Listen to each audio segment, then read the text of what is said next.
lots of people around. Baby, please come home. The church bells in town are ringing songs full of happy sounds.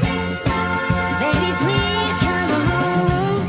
They're singing Deck the Hall, but it's not like Christmas at all. Dashing through the snow on a one-horse open sleigh, o'er the fields we go, laughing all the way. Bells on bobtail ring, making spirits bright. What fun it is to ride and sing a sleighing song tonight! Jingle bells, jingle all the way. Oh, what fun it is to ride in a one-horse open sleigh. Jingle bells, jingle all the way. On the floor, you're the one I'm waiting for. Oh, let me lead the way this holiday. Let's fly around the world tonight. Oh yeah, kiss me babe, it's Christmas time. I love the way you hold me tight. Oh yeah, kiss me babe, it's Christmas time. Sing your heart out with all your bells. Santa's coming for us. Santa's coming for us. Santa's coming for us. Santa's coming for us. Santa's coming for us. Santa's coming for us.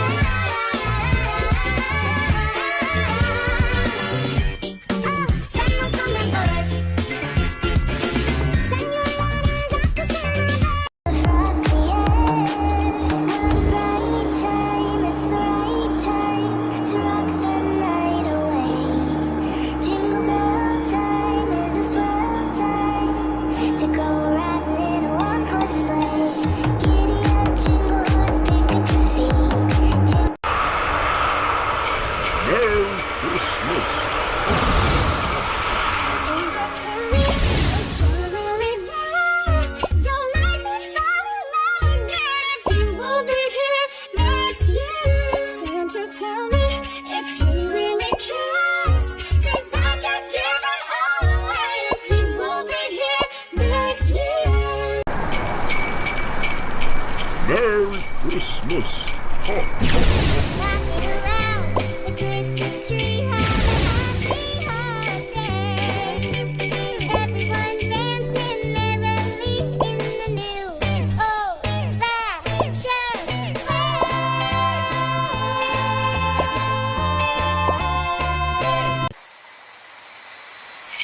Merry Christmas.